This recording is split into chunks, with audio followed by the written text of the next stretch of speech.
Lalagyan natin ng sabaw. Ayan, lalagyan natin ng sabaw para doon sa allowance ng pagluluto ng sotanghon.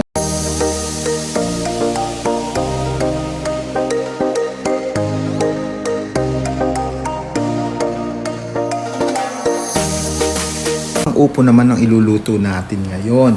Hiwain ang upo ng maliliit, na pahaba at magdikdik ng bawang, maghiwa ng sibuyas at ilaga ang baboy ng panahog na hiwain ng maliliit na katulad niyan. Prituhin ang baboy hanggang sa lumabas ang mantika at lumutong-lutong siya na parang magchicharon ng katulad niyan. Isang tabi, ilagay ang bawang. Pero itinapon natin yung mantika na pinagprituhan ng baboy, bagong mantika yan. Papulahin ng bawang at isunod ang sibuyas pag mapula na yung bawang. Yan. Ayan na ang sibuyas. Inilagay na natin ang sibuyas. Hintayin din natin pumula-pula ang sibuyas o maluto siya. Halu-haluin natin mabuti na magpantay yung luto niya. Maglagay tayo ng patis. Patis ang pampaalat natin dito.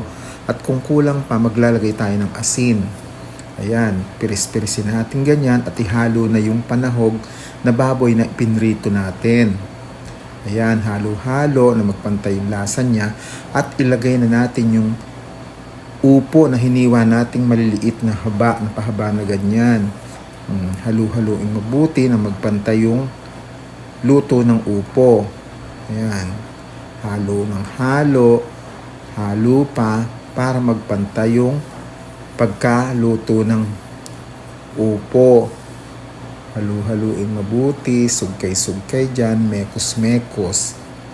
Ngayon, takpan natin para malutong mabuti. At ngayon, igayak na natin yung sotanghon kasi lalagyan natin siya ng sotanghon.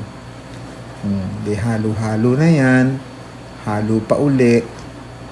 At halo pa hanggang sa magpantay yung luto. Kasi pagka hindi natin madalas hinahalo, hindi nagpapantay yung luto nung upo. Merong hilaw, merong luto. Ayan, luto na siya.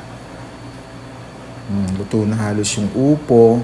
Ngayon, lalagyan natin ng sabaw. Ayan, lalagyan natin ng sabaw para doon sa allowance ng pagluluto ng sotanghon. Kasi nga, lalagyan natin ito ng sotanghon. Ayan. Inilagay na natin yung sotanghon at timplahan natin ng asin at paminta para may lasa siya. Ayan, halo-halo. Hintayin natin maluto ang sotanghon at tapos na. Ganun lang kadali ang pagluluto. Maraming salamat sa inyong panunood. Like, subscribe po natin ang ating video. Maraming salamat.